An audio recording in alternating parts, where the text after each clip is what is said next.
Yes, people, what's going on? What's going on? Welcome back to the channel. As always, make sure that you lot are smashing up the lights. Make sure that you are subscribing to the channel. Big up to Rants every single time for the raid. You know what I'm saying? I'm seeing some familiar faces in here already. You got TTM, as always. You know what I'm saying? You got Yash and that as well. Big yourself up, man. They said that big up Don and Carl. Remember when Don was at 700? Yeah, man, the channel's growing. The channel's growing quickly, man. You know what I'm saying? So big yourself up. Mala Ads has joined us. Jimmy's here as well. Oh, Don, you're being too humble. All you fucking non-Chelsea fans, you come in, you wipe your feet, you speak when you're spoken to. You're to be seen, not heard. Okay? If we want your opinions, we'll give it to you. You understand me? I'm telling you? That's all non-Chelsea fans. All right. The order has been put in. The fucking world champions are here. Yeah? All right. Come on. You know what I'm saying, bro? What are you saying, Jim, anyway, man? Jim, hey, we're all relaxed right now, you know? I was just saying to Rants here, like, you know, all these man, they're back. First thing I gotta say is it adds beautiful fucking choice for a kid, Bridget. What a kid. The world's greatest football team of all time, I don't care club or country, is Brazil. They are football. I'll say that. That's number one. And you have on the GOAT, so you already know. Then I have to say, big up my club. I'm not going to say who. I'm not going to call their name because I don't want them to go on fucking unalive themselves watch. But they said we won the Club World Cup and we were getting complacent. No, I wake up this morning. I woke up yesterday to Chelsea's interested in Xavi Simmons. I wake up today to basically terms agreed between my club and a next talented fucking player that I would love to have at my club. Yep. But this fan base would love to start this narrative that the club's not working. Behind the scenes, they're working. Everybody else is on vacation. The front office is working. Wait, we're getting straight into it. Jim said, fuck it. Let's just go straight into the Xavi Simmons news. You know what I mean? But before we do that, we nearly got 200 people here already, man. Make sure that you lot are liking up the video. Make sure that you lot are subscribing. I touched AK yesterday.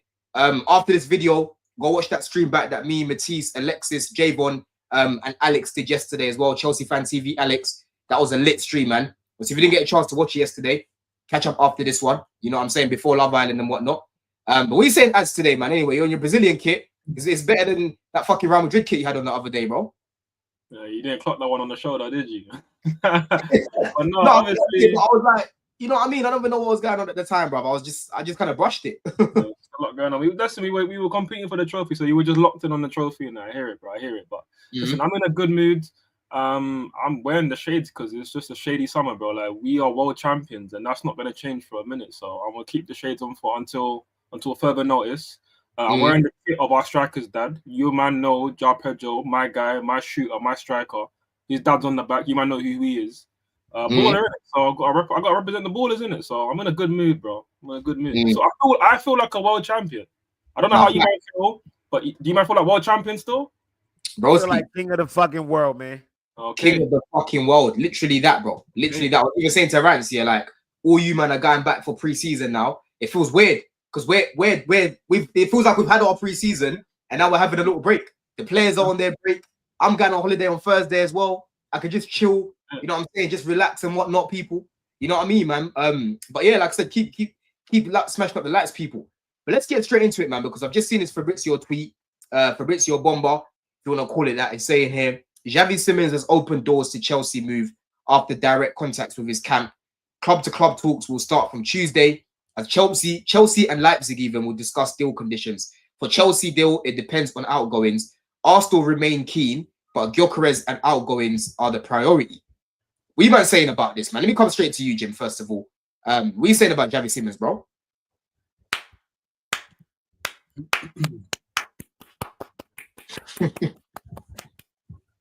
Great fucking signing. already see that the Morgan Rogers thing was going to be a big deal and a big holdup. So you know what they did? Pivot, move, go, pivot, go like that. That's what, as a fan, that you can't ask for nothing more from your team. They spot a profile. They have a couple people on the list. The first one looked like, you know what? This might, you know what? Pivot. And to pivot from Morgan Rogers to Xavi Simmons. Oh my God. Hey, Felicimo, Betty Feek, Assesse Boom. All of these good things, man. All of that. This is what I'm talking about. We need baller. We're getting rid of Nkunku. I'll say it like this. We're getting rid of João Felix. And we're selling Nkunku. So this is the perfect person to come in and fill that role. Two people that he clearly didn't trust. Well, he trusts Nkunku. Nkunku just didn't bring it. He didn't trust João Felix. So I like what I'm seeing, man. I love what I'm seeing.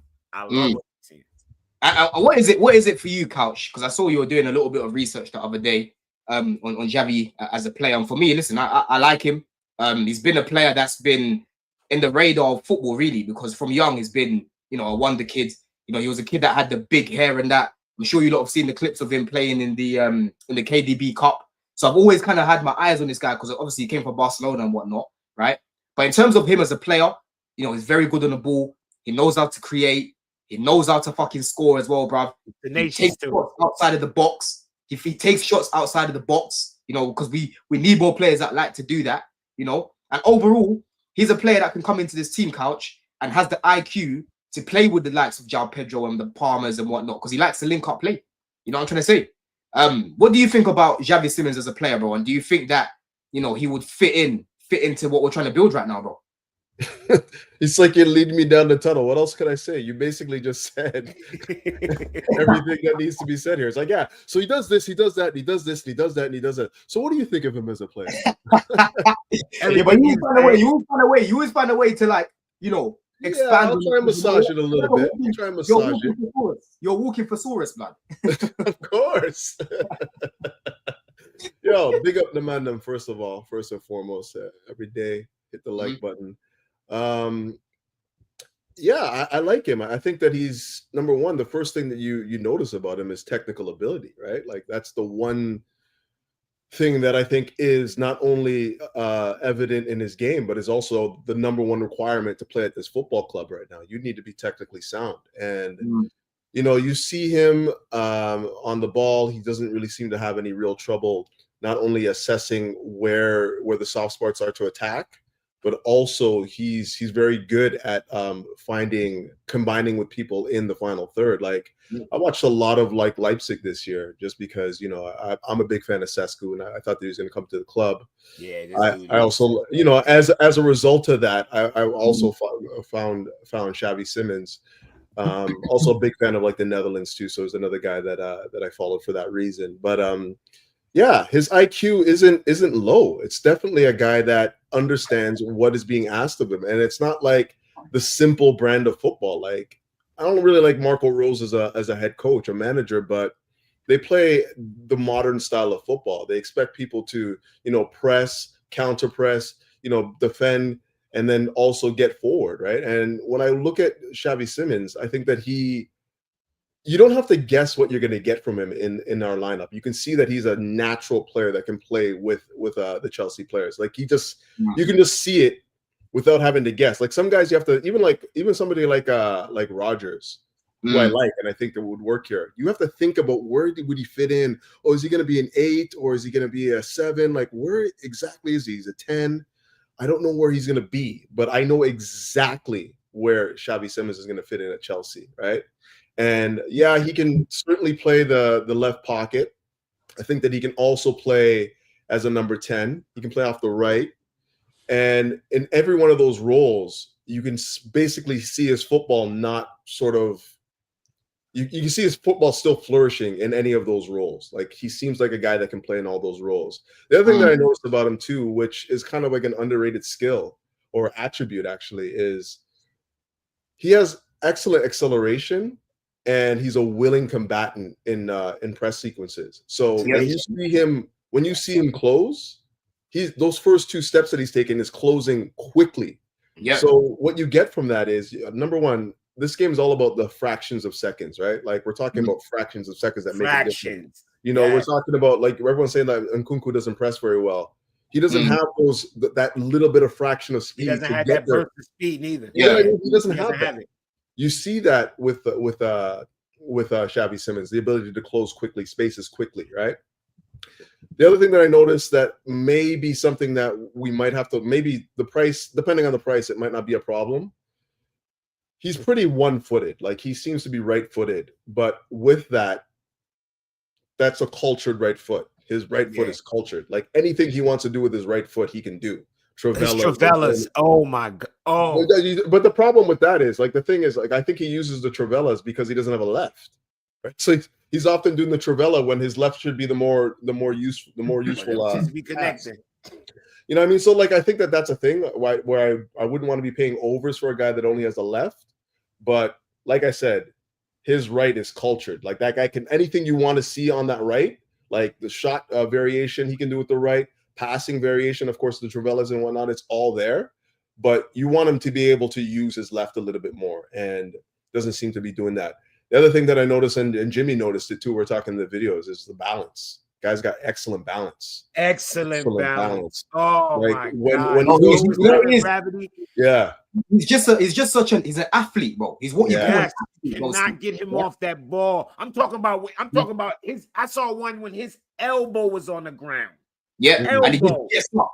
And he just was spinning like he's tenacious. Yeah. That's the word that when I describe Xavi Simmons. He's tenacious as fuck. He's a tenacious player, bro. Tenacious player, bro. I'm talking about ball. I'm talking about defensively. Like, I can see him in our system pressing. Oh my God. And the other thing that I noticed too is when he's carrying, obviously he's a ball carrier, and when he's carrying the ball at top speed, you know, sometimes when you're carrying the ball at top speed, like, again, I'm amateur football, I'm not like top level, but I noticed that when you're running at top speed, you tend to weight the passes incorrectly because you can't really judge how to, like, just delicately put it into the pass when you're running at top speed.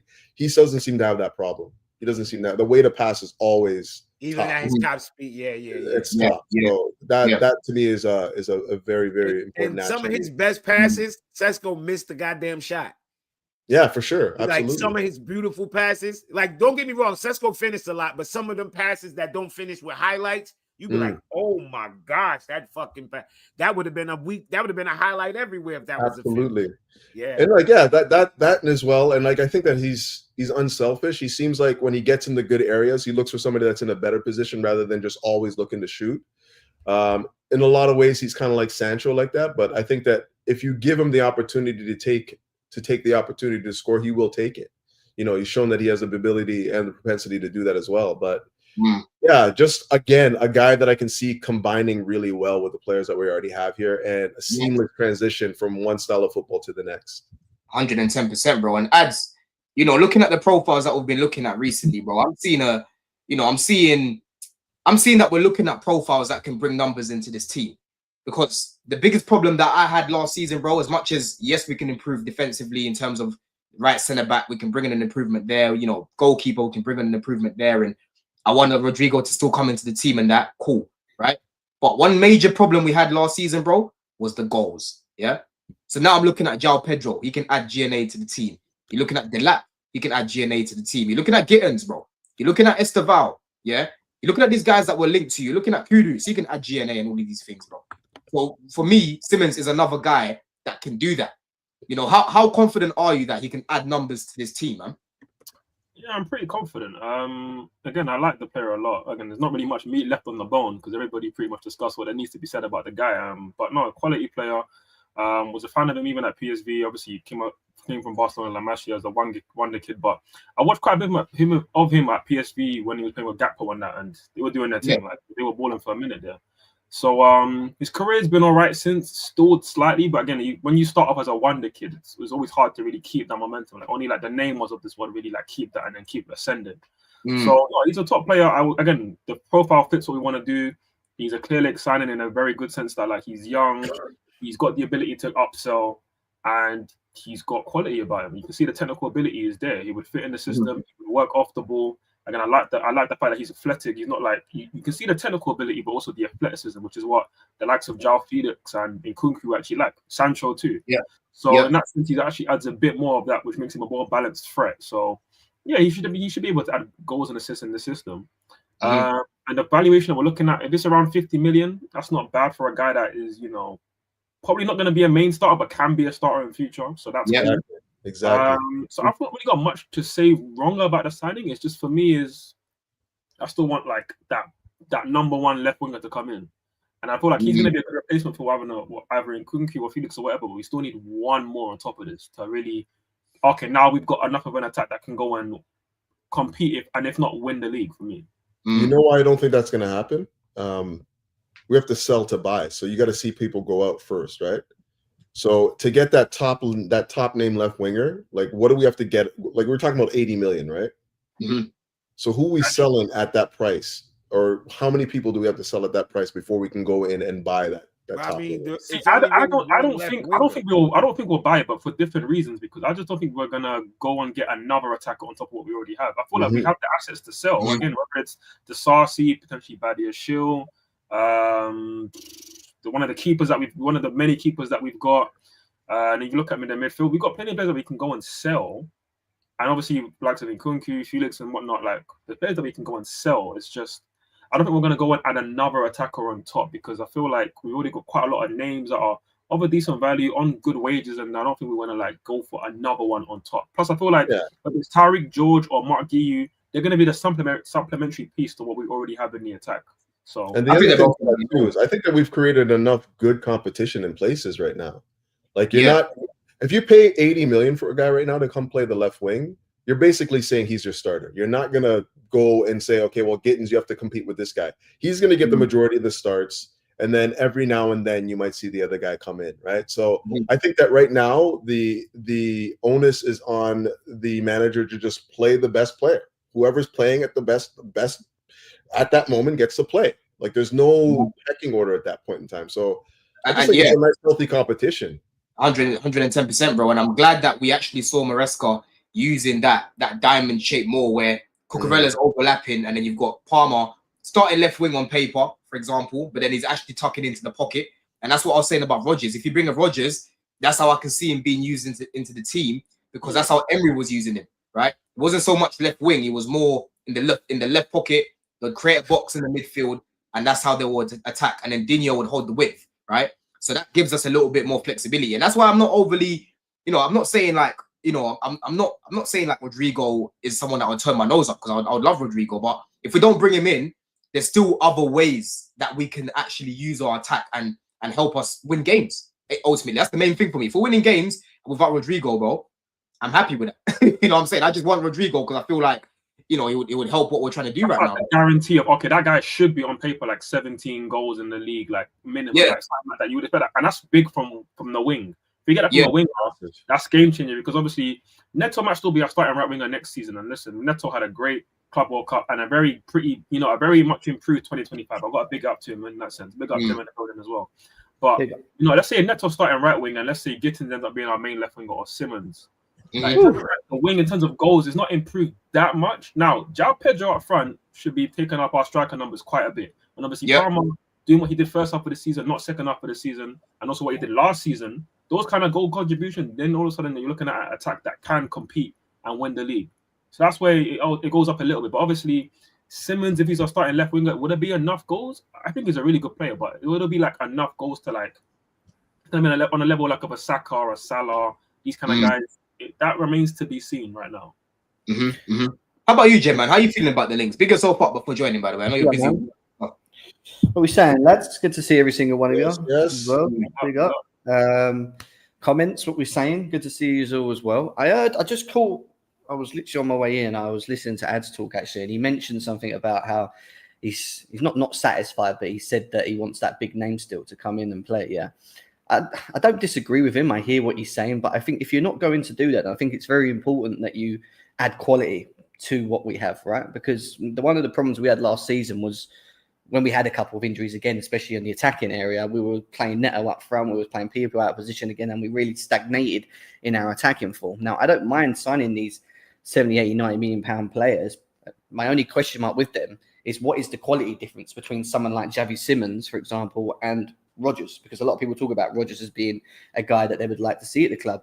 Now, if you're going to pay 50 plus mil on Xavi Simmons to come in the club, which I'm all for, by the way, yeah, if you aren't for that, then there has to be a breach in quality, in my opinion. And there isn't really that breach in quality when you look at them both. I think they're different in their styles. And I think when you look at Rodgers, he's more of a strong runner with the ball over a certain period of the pitch. He can carry the ball a bit better.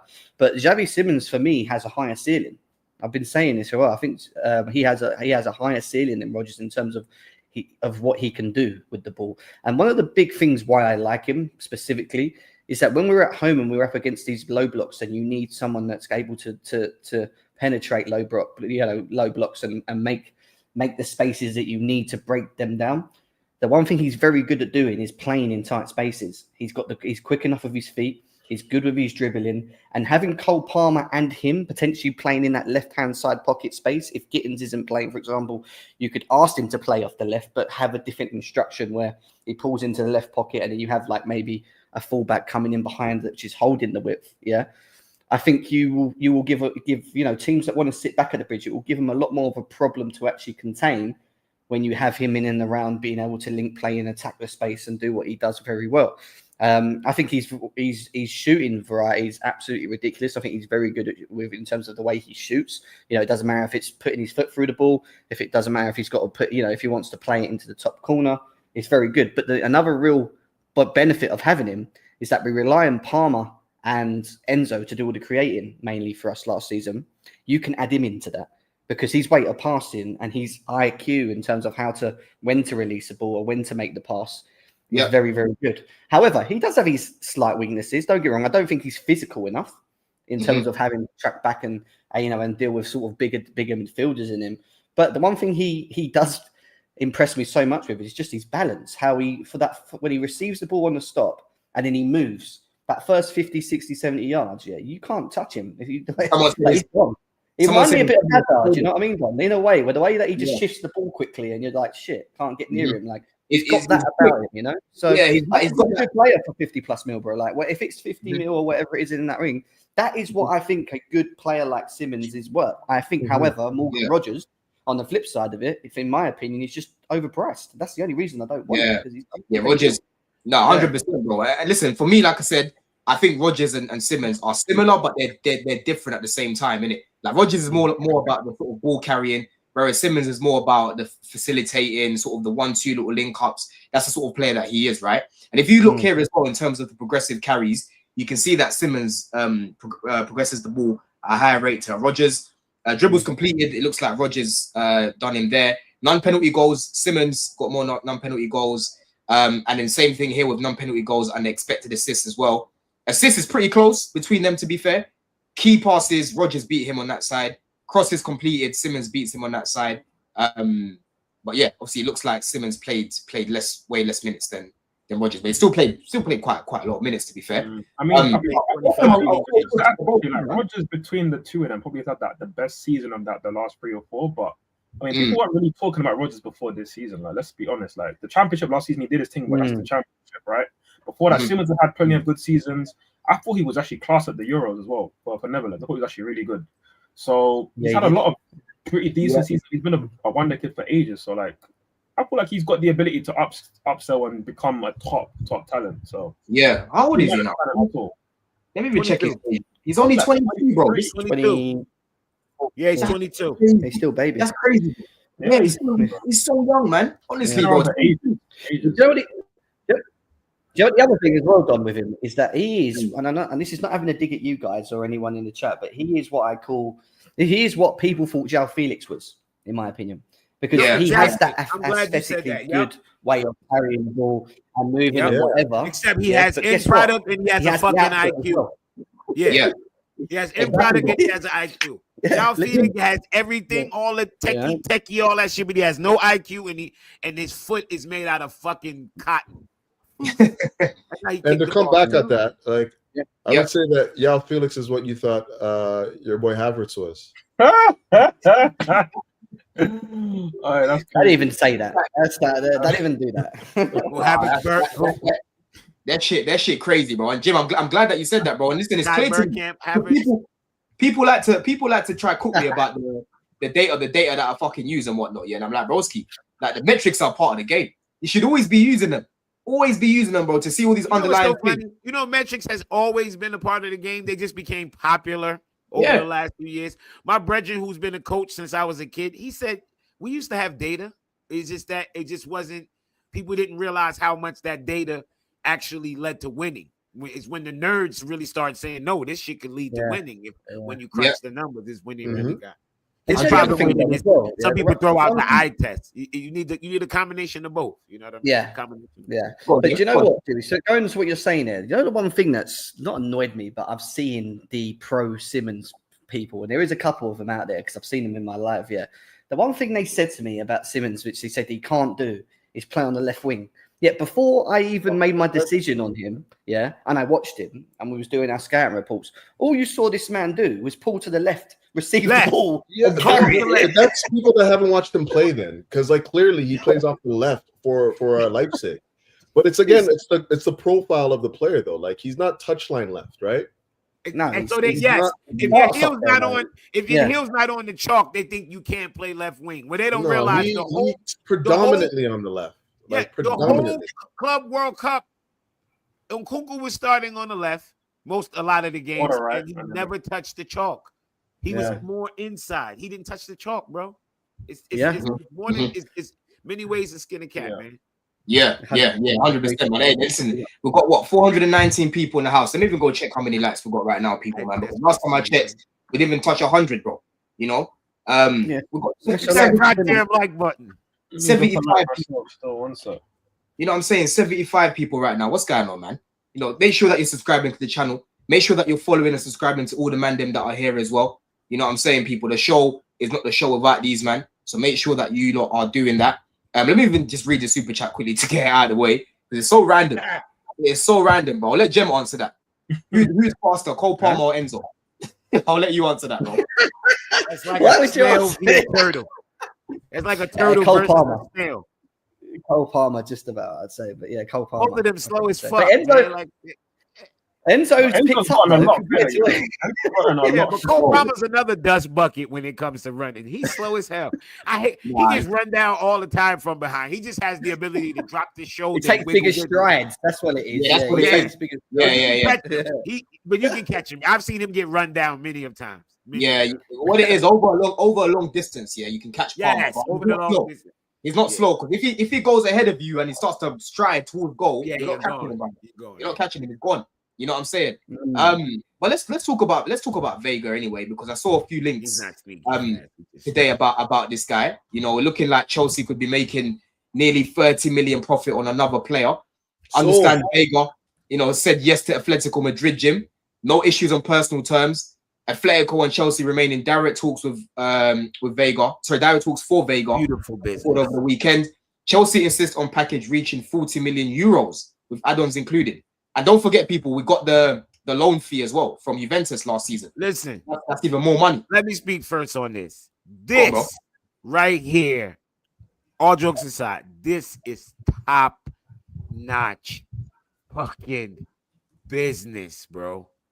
They bought this man for 12 million euros. He played a handful of games, went on loan, came back. And look at the teams that want him. And they're going to have to pay at least, 30 million pounds, 35 million pounds? Yep. That is top fucking notch scouting. That's getting in while before the iron even turn on. Fuck before it get hot.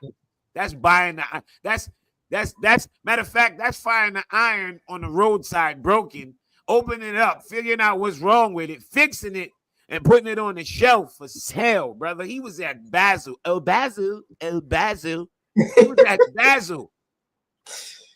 He was at Basel playing midfield. And we brought him in.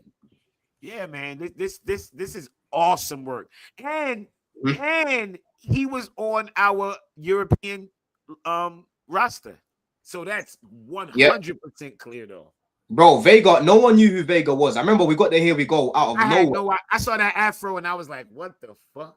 Bro, he looked like he was from like the 70s, bro. The afro. Fellini, yo. Yeah. Yeah, like, he's looking like he chills with fucking, what's that, Jimi Hendrix and them, man, back in the day and that, bro. You know what I'm saying, broski? Yeah. But Ads, what do you think about this? Obviously selling Veiga, man. Because listen, I had time for Veiga. You know, I thought he should have played more minutes. He should have played more minutes.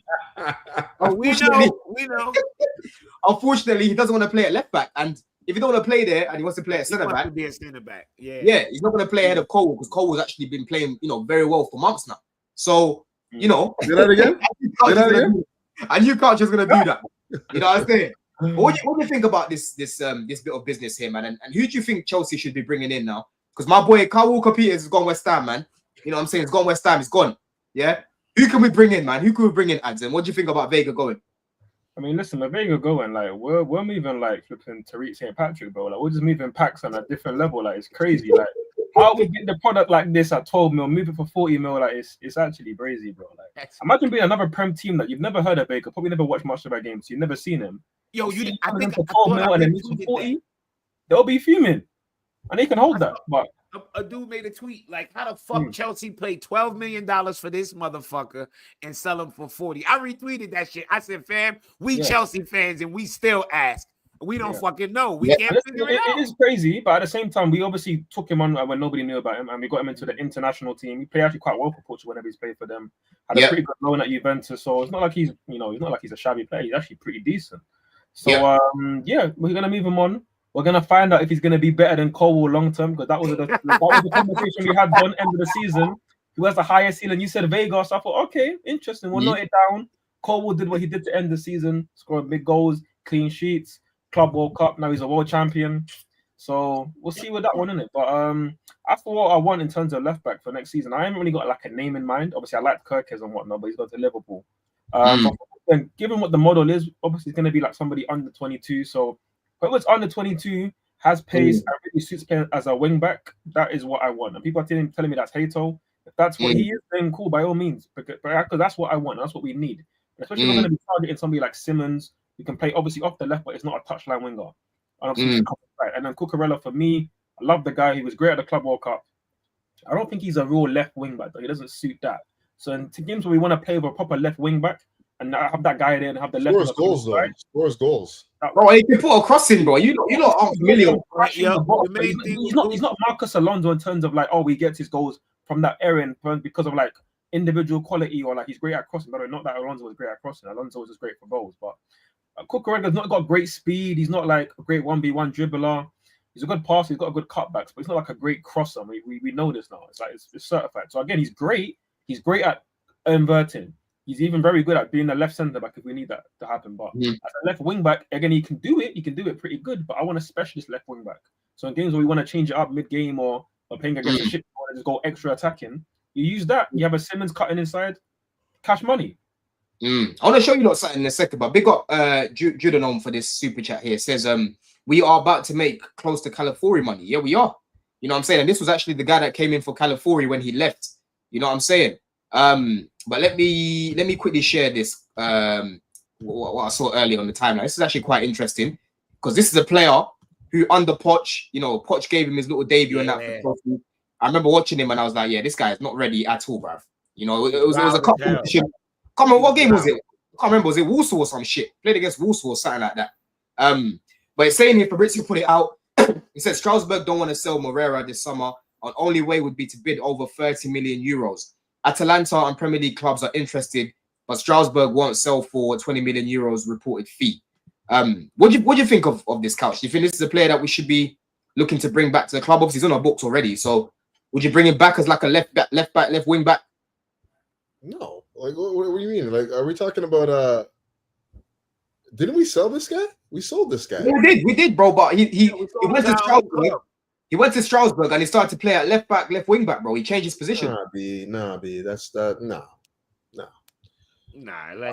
I can't believe that this is what Don is asking me when he knows factually. He knows without a shadow of a doubt that I've been talking about Hato for like the last, I can't even tell you how long now. and you're bringing Morera to me. Come on, dog. I'm asking because I put it on Twitter, and people like CB, big up CB because I can see him in the chat as well. Yeah. And he was mentioning Morera. And personally, I don't want him. I'm just asking him. No, I've been saying Hato because I think that he fits the profile of what we want to do football-wise to a glove in hand. Like I think that he could easily play left of three, and I think that he has the composure and ability to get forward and be that overlapping left back. So, I mean, I don't want to have to guess what somebody's going to look like in our setup. I don't want to do that anymore, especially when we're talking about people that are, we already have pretty much a settled 11 for the most part. Anyone else that's coming in now has to be able to show me exactly what it is. I have to see it for my own eyes. Say, okay, that makes sense. I can see how that fits immediately. He's going to fill in there. Yeah, Lukeva's good too. Like I'm not mad at that either. I don't think that he is the hybrid the way that Hato is though. Like I've seen him play. Obviously, like I said, I watched a lot of Leipzig, but he's more of a center back, right? Barco's also cold as well. I like Barco. Yeah, Barco always gets mentioned, man. He gets mentioned quite a bit. You got to remember, like, who's going to be happy to be backup for Cuckoo because he's going to get most of the minutes. And he never gets injured too, so exactly. That's just it. So then you need somebody that can certainly play both sides, right? At some point, they're gonna have to manage his minutes. He's played so many minutes the last few seasons. At some point, somebody's gonna come in. Like the way how these things are set, the way these play, you reach to a point where when they start doing that fitness shit versus how many minutes you play, and you'll see a player just whole bench for one. Like he's gonna have to play less game. He can't do what he did again last year and then go into World Cup. There's no way. He's Euros, whole season with us, Club World Cup, another full season with us, Champions League, all the domestic cups, and then World Cup. And then World Cup. At some point, even his own personal people would start saying, yo, you gotta at some point take a break. Something like I think at some point they're gonna protect the player. You have 110%. 110%, bro. They have to, man. I think we'll get cover personally, and for me, I think it'll probably be Hato, man. I think Hato's the guy that we want. Obviously, I know Couch has done a lot of research on him as well. I've given my thoughts. I haven't watched a lot of Hato, in all honesty. I'm not overly convinced with his defending. I like him on the ball. Like he's very good on the ball, very dynamic. He's got a good cross on him as well. He's quick. He likes to close down space quite quickly as well. But it's just the heaviness in the feet, bro. The heaviness in the feet. Sometimes it's flat-footed.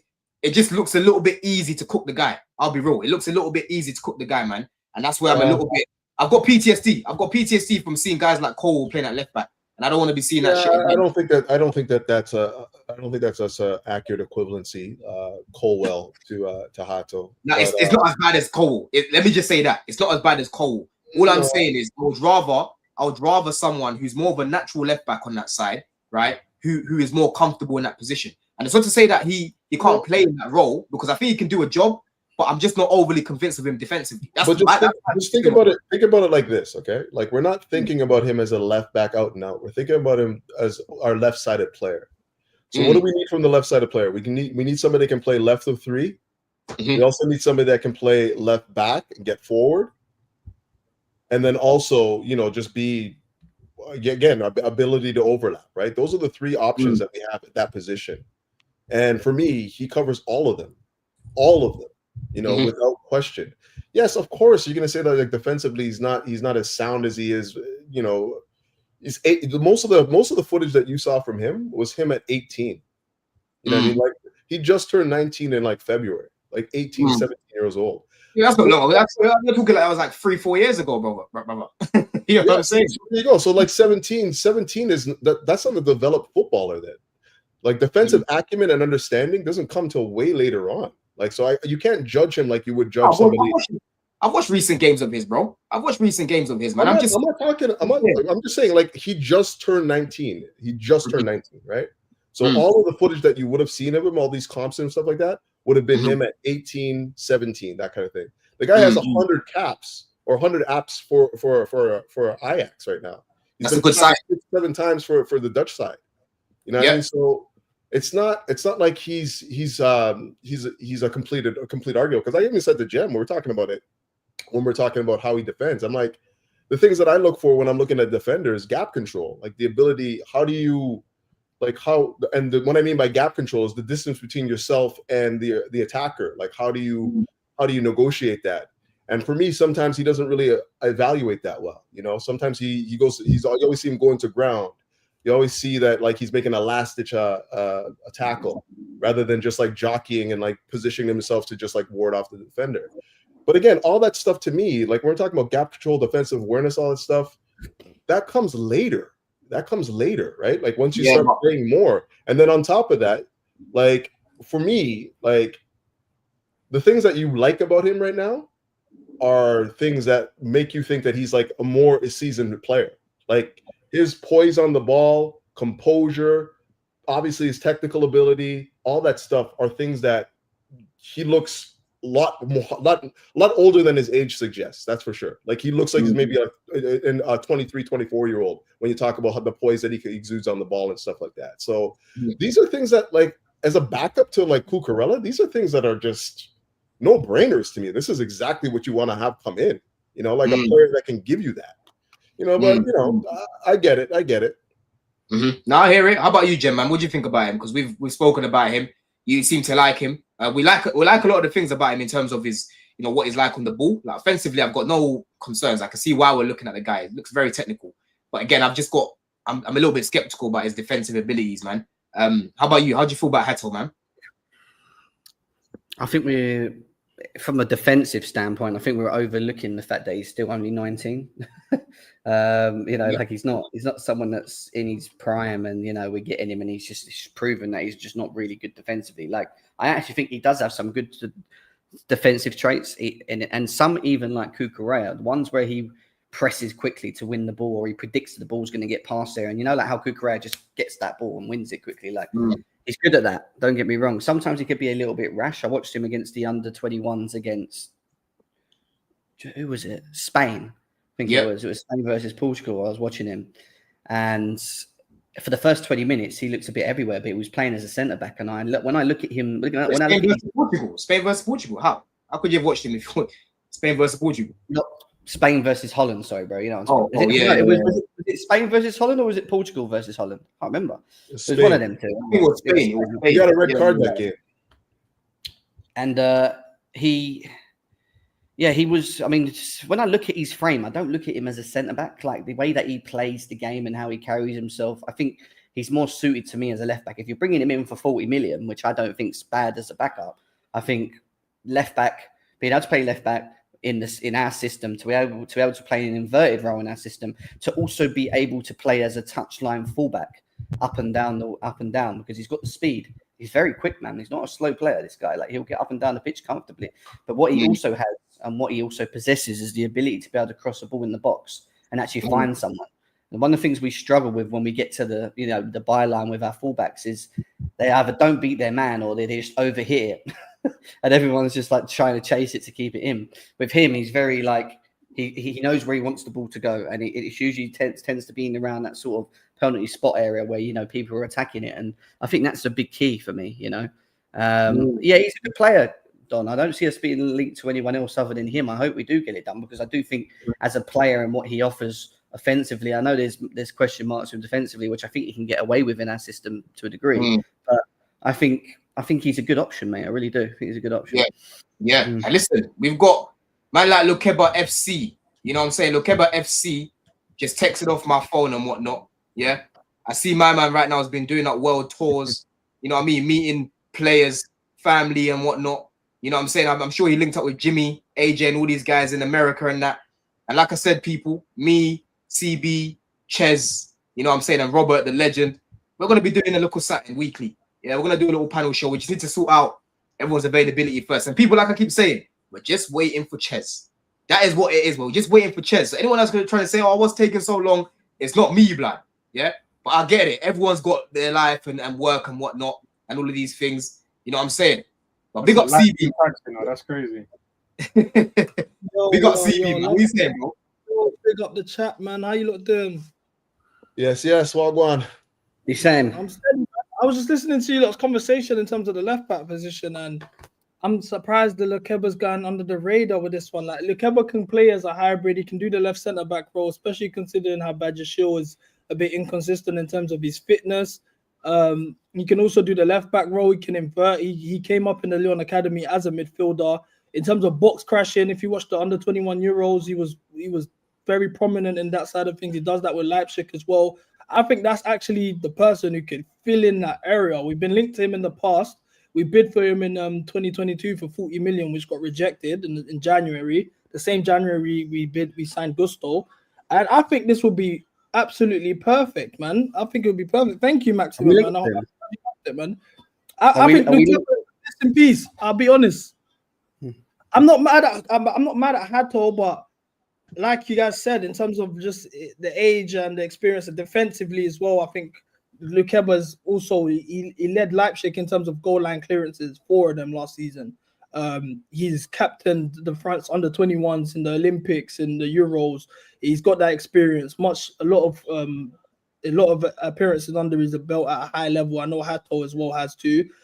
He can also do both many roles. He can play in a free as a left centre back. He can play as a left wing back. He can play in the midfield and invert. He can create chances. He can box crash. I think that's the one that we should go for personally. Yeah, I think he's a decent player. I think he's a decent player. Like, to be honest, he's definitely further ahead in his development. If I'm not mistaken, he's what, 23 or something like that. Yeah, he's 20. I think 22, yeah, I think that's 22. Around there. So, like, when we're comparing him to Hato in terms of, he's further ahead in his development, but I just think that Hato has more of what we want in that position. Like, I'm not knocking Lukeba because I watched him for a while too. I think he's a fantastic player. You bring either of those in, and I'm happy. Either of those in. But the other thing too is, like, Lukeba's pretty much close. What is he? He's close to playing for France soon, if I'm not mistaken, right? He's getting right. He's been capped before. He's got 2 caps, I think, if I'm not mistaken. Okay, so I think that, and it was probably as a center back more so than at a left back, if I'm not mistaken. Yeah. At some points last season, he played left wing back for Leipzig because they're playing a back 5. Not all the time, but he. I would say that he's more suited for left back right now, or sorry, left center back right now than he would be left back. Even though we've seen him play for Leipzig as a left back more often, right? But I just think his profile just suits more left fullback or left center back more so than left fullback, right? But again, I wouldn't be mad either way. Yeah, listen, there's a few options there, people, man, and let me know in the chat because the names I keep seeing are Lukeba and Hato. If there's anyone outside the box, for me, I said Kyle Walker-Peters the other day. You know what I'm saying? Some people are hearing it, some people are like, we talking about and that, but I'm telling you, bro, that guy's a good player, man. He's a very good player.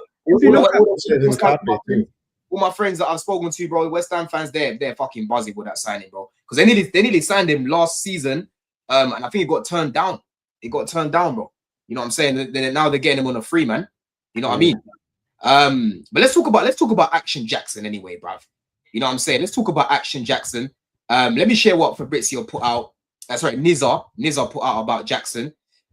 He said Man United have held talk with Nicholas Jackson's rep, Ali Barrett, over potential move. A lot needs to happen in terms of outgoings for United, but one that could happen in the right circumstances. Worth noting, Chelsea have long-term interest in Shirley Carter, blood. Yeah? And then you've got Nicholas Jackson here. Chelsea have put an 80 million valuation on Nicholas Jackson. Jackson has rejected Napoli and AC Milan. Villa have asked to be kept informed, and a project like Man United could be of interest to him. Ads, what are you saying about this, man? Because I've got people like Robert now that think that I hate this guy and I'm being a little bit harsh on this guy. But I'll be so real, bro. I could say a lot worse. You know what I'm saying? I could say a lot worse, bro. Yeah?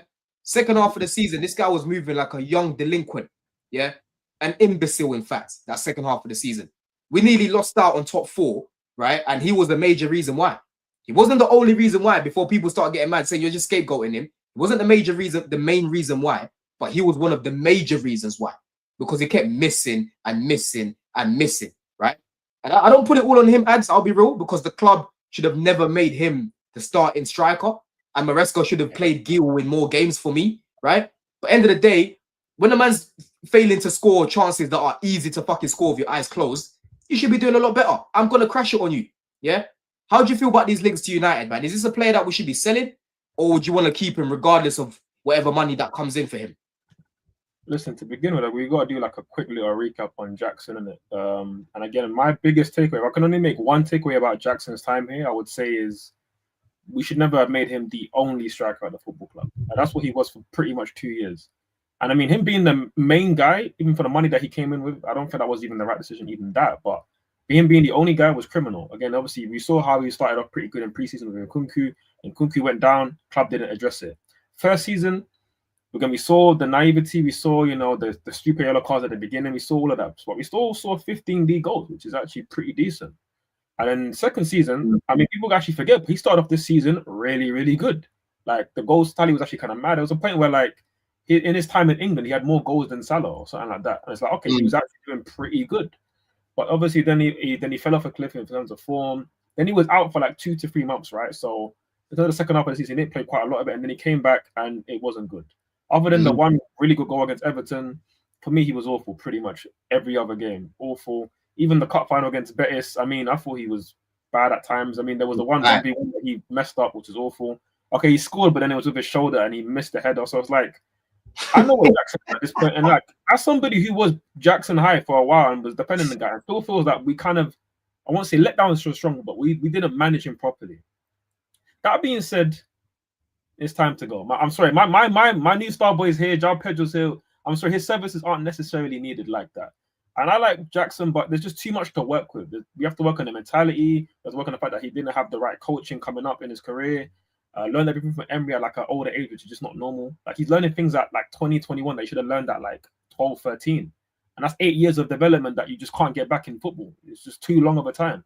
And while he's got some really good attributes, he's great at holding up his man. He's got a great link-up play. In some ways, better than Pedro, I'll be honest. Like it's very, very good.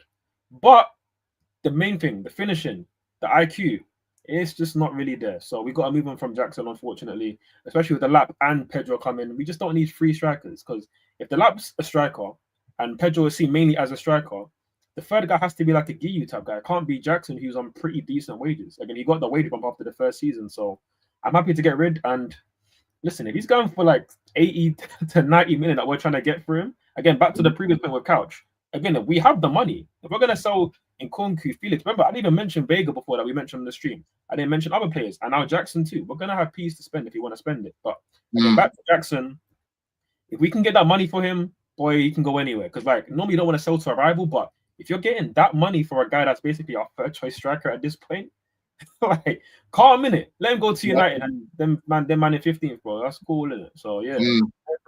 How about you, Couch, man? Listen, I know they're valuing him to be 80 million, yeah, but personally, I think that's just a way of trying to get what they actually think we can get for him, which is about probably like 60 million, maybe up to 65 million.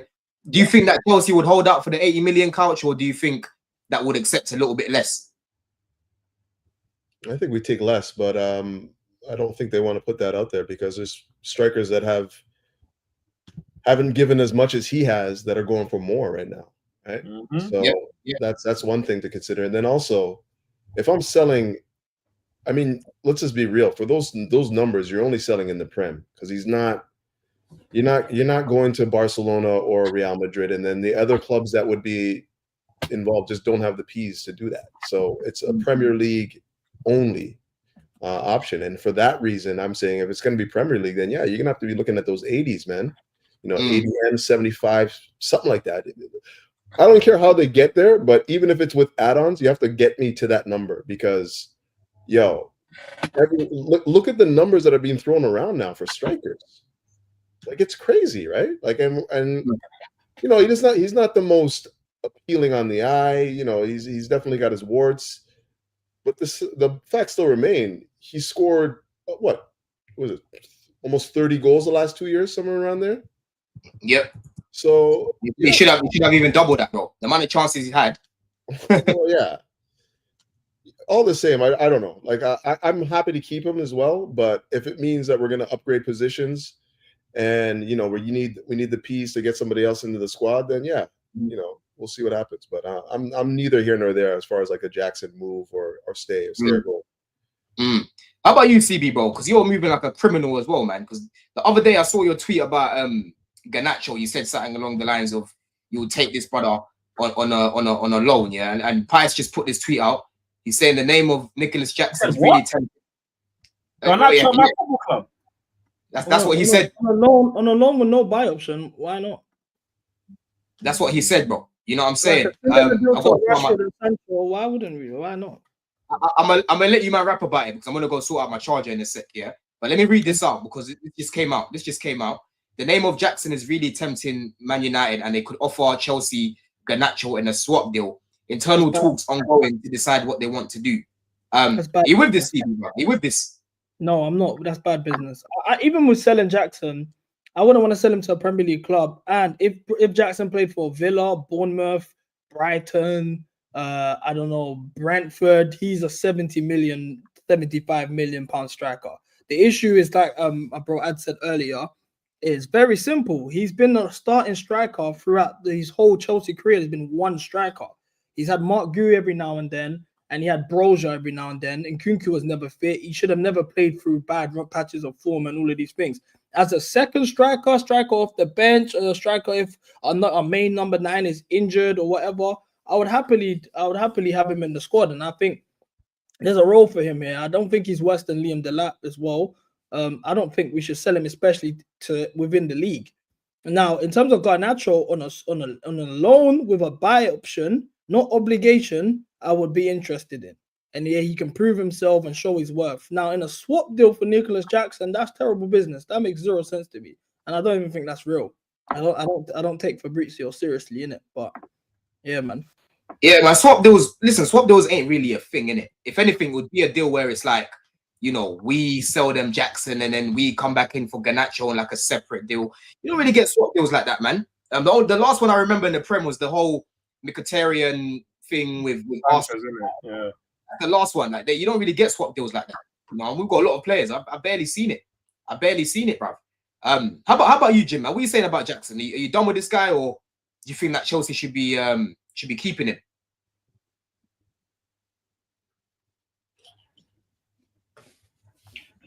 We can't hear you, Jim. Well, you're on mute, my bro. You're on mute. It must be a mic thing, isn't it? If you find somebody willing to give you 60+ million for Jackson, you gotta sell him. You're sorry. Double your money. Like, you already got 2 guys that striker that's pretty much better than him with the highest ceiling. I'm selling them. It's a given. I'm selling them. The one or two things that I would do to protect myself.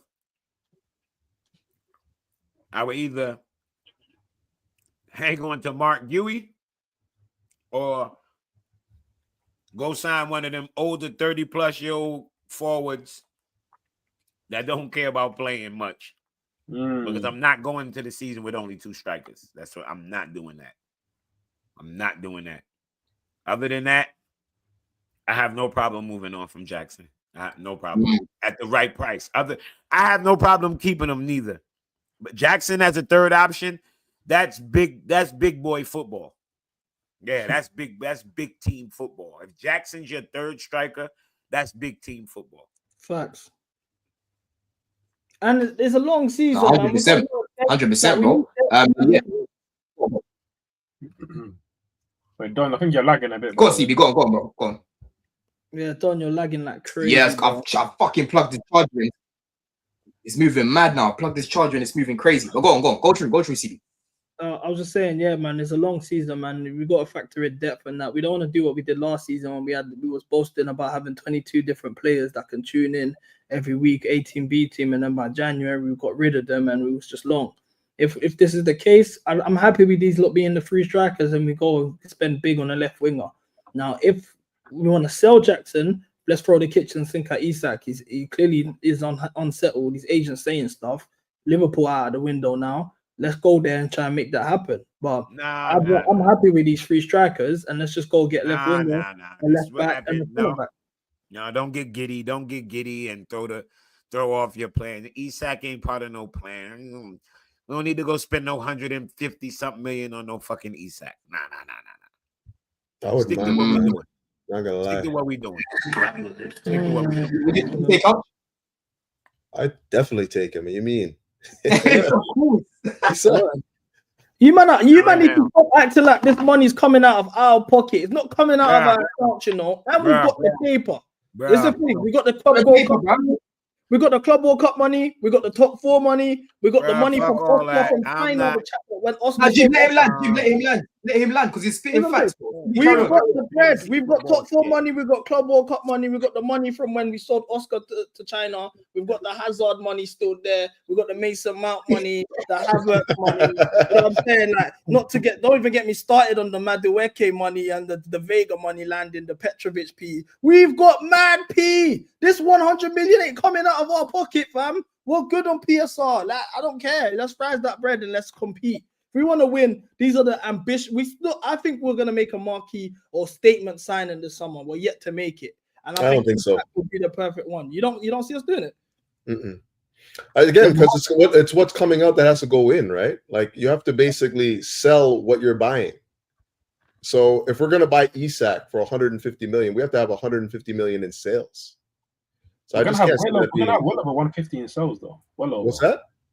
We're gonna have well over 150 in sales. You really think that, eh? You really think it's gonna be easy to move these people on, eh?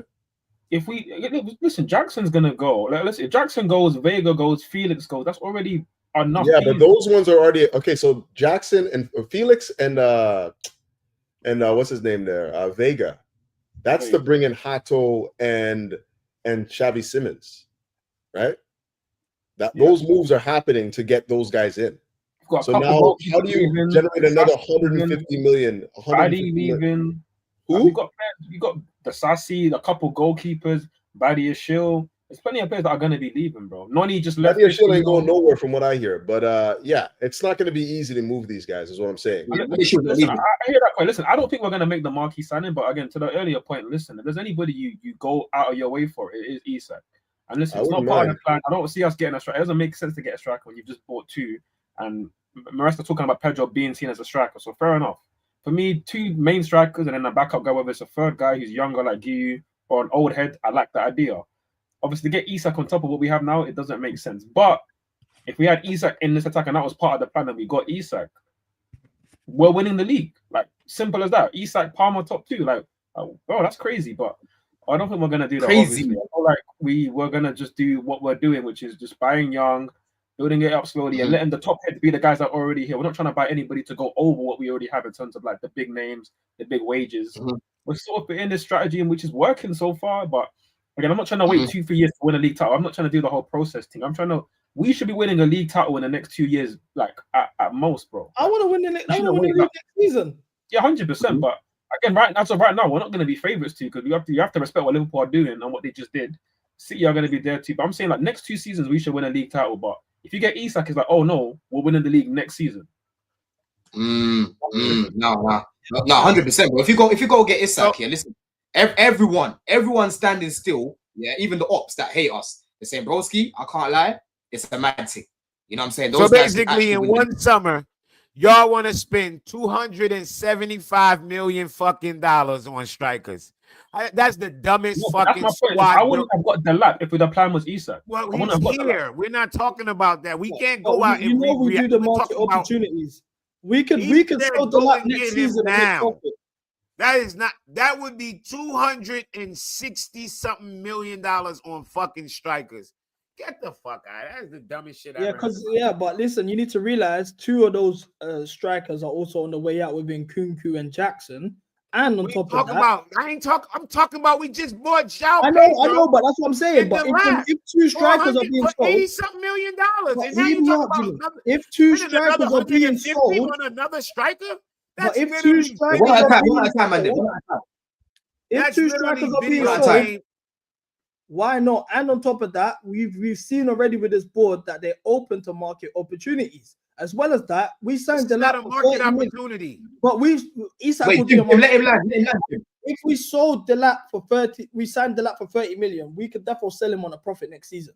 We have done things like this many a times under this model. What so it's not like we're stuck with the lap. Talk about next season. I'm talking about right now. You talk about spending $150 million for Isak is not a market opportunity. That's not a market opportunity. That's paying top top fucking dollar. That's not a market opportunity. I call Jimmy. Would you say we're in prime position to win the league if we sign Isak? No. Really? No. Why? Care to share why? Because that squad is built dumb. It's a fucking dumb squad. It's a dumb fucking squad. You just spent $260 on fucking strikers. You bring in Isak, no more money can spend. Not another fucking dollar. Not another dollar on another player. No, I'm not good on that. No. So this left back you're talking about head toe, this toe, that toe, big toe, pinky toe. No more toes. You know, if we bring in, the only way you'll be able to bring in an Isak, is if you basically play Isak left wing or you move Pedro left wing. No. Pedro can play on the left. Yeah, you still got Sanchez, the same back, the same defender. No left back cover. Let me finish what I'm saying, bro. That you can get where I'm coming from, because like CB is saying, we are fucking swimming in money right now, right? If he was to bring in Isak, hold on, bro, Steve, hold on, Jim. Let me finish what I'm saying, bro. Yeah. If we was to bring in Isak, the way that he would be used, in my opinion, right, would be to use him either on the left or you use João Pedro on the left, and then you use Isak and Delap as the strikers. That's what I can see happening, because Isak and Delap are two different profiles. But in terms of bringing Isak, I don't see it happening anyway. I don't see it happening. I don't see it happening. I don't see that at all. So I wasn't talking about seeing it happening. I was talking about it being stupid. It would be stupid.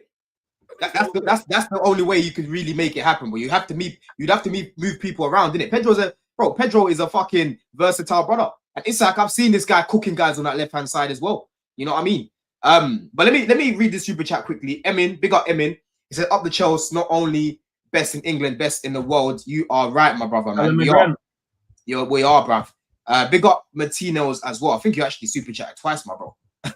He said, "Are we having an open bus celebration? Also, I have an insider who told me Victoria O is going to be a last-minute surprise signing for Chelsea." Victoria O. Listen, that's from Abuja. That's no way, bro. Straight from Abuja. That guy's going to Turkey, man. He's going Turkey, bro. I don't know where you saw that, but he's gone Turkey, bro. See, he's gone Turkey. And open bus celebration now. We're not doing that. That's not happening. If you want to go see the trophy, go book in a tour. I know you're in America right now, but when you come to England, go book in a tour. It's here now. You know what I'm saying? I hope it's not a replica, because I'm seeing Donald Trump's keeping it or some shit. Yeah, I hope it's the real deal. Donald Trump kept the original one they made like months ago. So they just made a new one. I don't know why they did that, but that's what they did. Oh, okay. If it's still proper stuff, cool, fair, isn't it? But it's now at the bridge. You know what I'm saying, people? The one we lifted at the stadium is coming to the bridge. Yeah. Okay. Oh, that's good then. That's fine, man. But yeah, man, is there anything else you lot want to touch upon? We didn't really go through Club World Cup player of the tournament. We can go through that now if the man them have time. What's the man them say? We can keep it for another show, bruv. Yeah, keep it for another show. I mean, it's up to you, really. But like, I mean, it's not hard to tell, really. I think our player of the tournament was Cucurella. I'm not gonna lie. He was everywhere defensively, bro. Goal line clearances, everything. He set the tone like from the jump. I think it went under the radar. I know Palmer won it, but for me, I don't know, Jimmy, you was there as well, but I think Cucurella was top, man. He was special that tournament. Oh, Neto. I'm not mad at Neto. Neto's a good shout. Neto's a very good shout, bro. Yeah, because of what Palmer did in the final, I can understand the Palmer. But yeah, Neto, Cucurella is a good shout too. Even Colwell. I was about to say I can't leave out Colwell. Colwell was great. Sanchez, even fucking believe it or not. Sanchez, he had some moments for the tournament, but great final. Sanchez was top, man. I hate this Sanchez slander. Can we stop doing this now? Can we finally give him his credit? Preach, brother. Preach. I'm tired of this, bro. I've been fighting this fight all year, the whole of 2025. Let me let you cook. Yeah, prop Sanchez. Let me let you cook. Because you need to realize, during the running, we don't even get top 4 if it wasn't the saves he made against Everton, saves he made against Fulham, saves he made against Nottingham Forest. He come big for us, in big moments for us all season. And then in the Club World Cup, the only thing you guys can hold against him was an Estaval wonder goal, Which I would never hold that against him. Any keeper was like, and then the other one, the goal line clearance that Kukurea made. That's the one. That's the one. We didn't concede the goal. You know, you've reached a crazy level of standards when we're getting onto a goalkeeper for not conceding. We didn't concede off of that. Why are we holding that against him? Sanchez had a good tournament. No one's here to say he didn't have a good tournament. He also had a very good last 2-3 months to end the season. Big things. But I'm just saying, in terms of, again, we are the world champion. Again, for people that came in late, there's a reason why I'm wearing shades, because we are world champions. Again, people don't realize we are world champions. So these are staying on till further notice, right? But listen, we had a great tournament. We won the World Cup. We had a lot of players who done well. So I'm just saying Sanchez was very good, but I don't know if he's quite in my top 5 because against the Flamengo game, there were some mistakes in there. And there were a couple of mistakes throughout the tournament as well. But listen, he had a great tournament. I'm not taking it away from him. Let's go get back the tournament. He's a world champion. Big the guy up. He might even have secured himself another season at the club.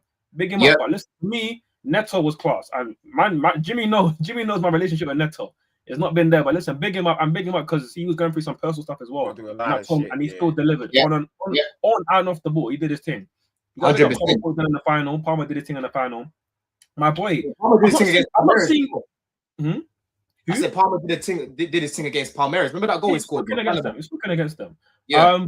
I'm not seeing anybody mention Levi Jeans. I'm not seeing nobody saying Levi Jeans anymore. Like, there's no slander. No. I know you said Cole. I'm saying I'm not seeing the Levi Jeans slander anymore. It's gone all quiet for the last few months, hasn't it? I'm seeing a lot. He made a very big life change. Now he's doing his thing while I'm talking on him. I'm not hearing a lot of Neto slander either, man. Yeah. Wow. You got personal with it because you met his brother out in there in it. So you man had your thing out there in it. But listen, Levi Cole was definitely in that top 5 because man did his thing this whole tournament, bro. Man was on serious job, and obviously Caicedo. In fact, Caicedo did his thing. But you also got to big up Enzo. Enzo was there pretty much the whole tournament. So many players played so well, man. It's good, exactly, bro. And that's what I'm saying. It's a healthy headache to have.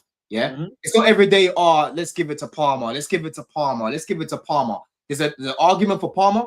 There's an argument for Cole. There's an argument for Neto.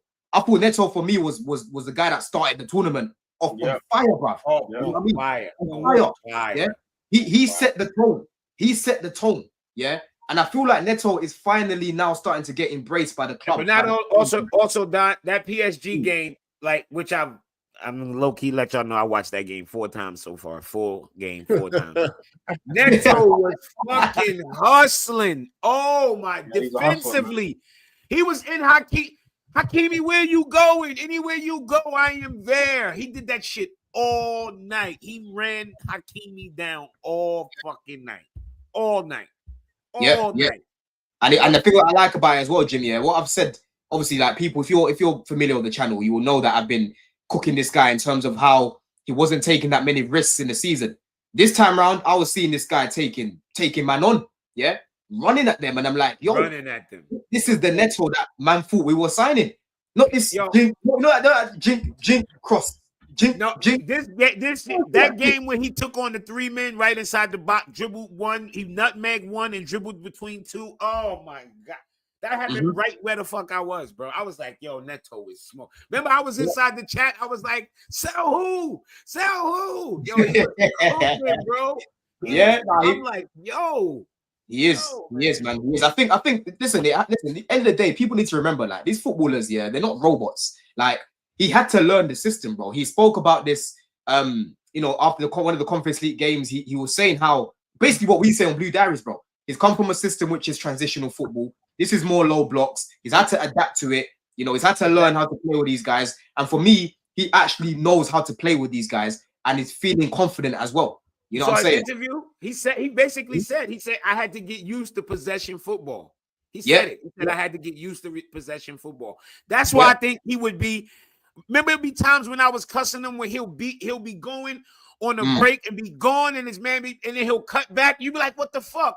I think that was his brain in 2 mindsets. Like, wait, am I gonna get in trouble for this? Like, no, he don't mind. If you got your man, Maresca's gonna tell you, go beat your man. So I think he was getting caught up in 2 minds. Now he knows what he needs to do. It's less thinking, it's more go.